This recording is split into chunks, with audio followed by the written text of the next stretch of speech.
বন্ধুরা, আজকে আমি রান্না করলাম চিংড়ি মাছের ভাপা।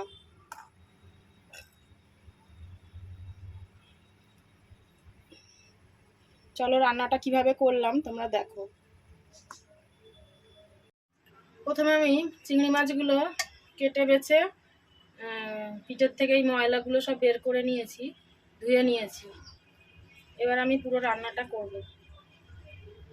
মিক্সির মধ্যে আমি পোস্ত, তিল, সাদা সর্ষে আর কালো সর্ষে আমি একটুখানি গুঁড়ো করে নেবো, আগে জল ছাড়া গুঁড়ো করে নেবো। আমি এগুলো গুঁড়ো করে নিয়েছি। এর মধ্যে নারকোল আর কাঁচা লঙ্কা দিয়ে এবার পেস্ট করে নেব।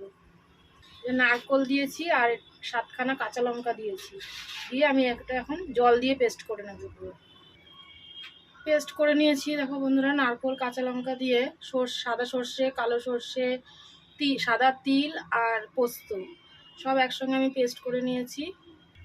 আর আরেকটা জিনিস দিয়েছি বন্ধুরা, সেটা হচ্ছে নুন। তোমাদের দেখাতে পারিনি তখন। এর মধ্যে নুনও দিয়েছি একটু, যাতে সর্ষে দিয়েছি তো যাতে তেতো না হয়, তার জন্য একটু নুন দিয়েছিলাম।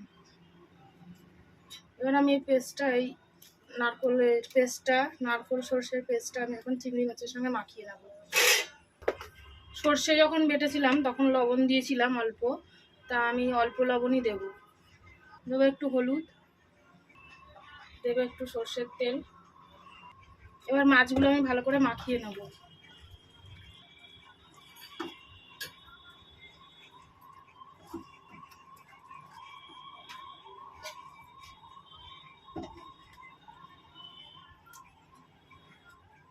এবার আমি এই টিফিন বক্সটার মধ্যে, যেহেতু ভাপা করব, তাই টিফিন বক্সটার মধ্যে আমি সাজিয়ে নেব সব।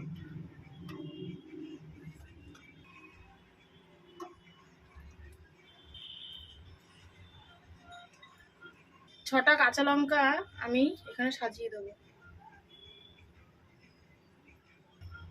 আর দেবো উপর থেকে একটু সর্ষের তেল, কাঁচা সর্ষের তেল।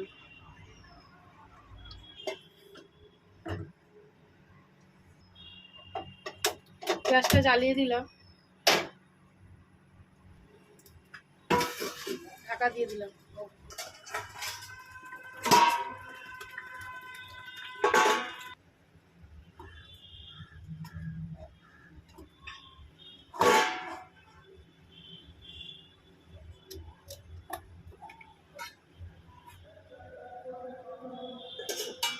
হয়ে গেছে। দেখো বন্ধুরা,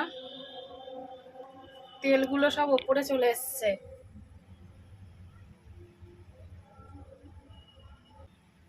খুব সুন্দর একটা গন্ধ বেরোচ্ছে। তিল দেওয়া আছে তার মধ্যে, তিল, নারকোল, পোস্ত সবকিছুর একটা যেন আলাদা গন্ধ। এর আগেও আমি অনেকবার করেছি এই রান্নাটা, কিন্তু নারকোল আর তিলটা দিইনি, সর্ষে পোস্ত দিয়ে করেছি।